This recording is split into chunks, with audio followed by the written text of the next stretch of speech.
നേരെ വെളുക്കുമ്പോ തന്നെ തുടങ്ങിയല്ലേ മെസ്സേജ് ഒന്ന് മുണ്ടാന്നൊക്കെ.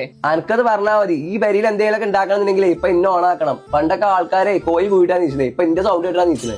നിനക്ക് ആ സൗണ്ട് ഒന്ന് കുറച്ചുകൂടെ? എനിക്ക് എന്റെ മാതിരി ഒച്ചല്ല ചൂടാക്കാനൊന്നും അറിയില്ല. അരക്കുമ്പോഴും പൊടിച്ചുമ്പോഴും കുറച്ച് ഒച്ചമുളിയൊക്കെ ഉണ്ടാവാൻ സഹിച്ചേണ്ടി വരും. ഒന്ന് മുണ്ടായിരിക്കട ചങ്ങായിമാരെ, വെറുതെ ഈ തമ്മ് തല്ലിക്കാണ്ട്. ഇതിന്റെ അവസ്ഥ ഒന്ന് ആലോചിച്ച് നോക്കി. ഒരു തേരം സോപ്പും പൊടിയാ തീരുക. അതിൽ ഇക്കണ്ട തുണിയൊക്കെ പാടെ തിരുമ്പും വേണം. ഈ തിരുമ്പല് കഴിഞ്ഞാൽ ഉണക്കും വേണം. 1/2 മണിക്കൂർ കൊണ്ട് ഇക്കണ്ട തുണിയൊക്കെ പാടെ ഉണക്കണമെങ്കിൽ അതിന്റെ കഷ്ടപ്പാട് നിങ്ങൾക്ക്. പിന്നെ കഷ്ടപ്പാടിന്റെ കണക്കൊന്നും ഇവിടെ ആരും എന്നോട് പറയാൻ നിൽക്കണ്ട. ഈ പെരയില് 24 മണിക്കൂർ ഞാൻ കിടന്ന് പണിയെടുക്കാണ്.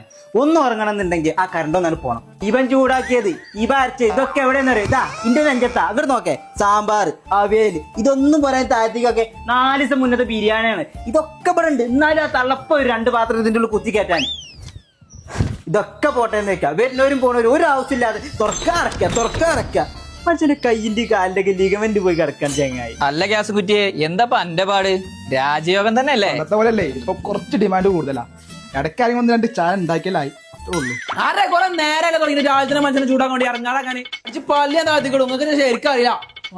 വേണ്ട നിൽക്കുമ്പോ പിന്നെയും കയറി ആരപ്പത് ഇങ്ങനെ ചൂടാവണം? അതാ സ്ഥിരപ്പെട്ടാണ് ഓനാരെ ഓഫാക്കാതെ പോയെന്ന്.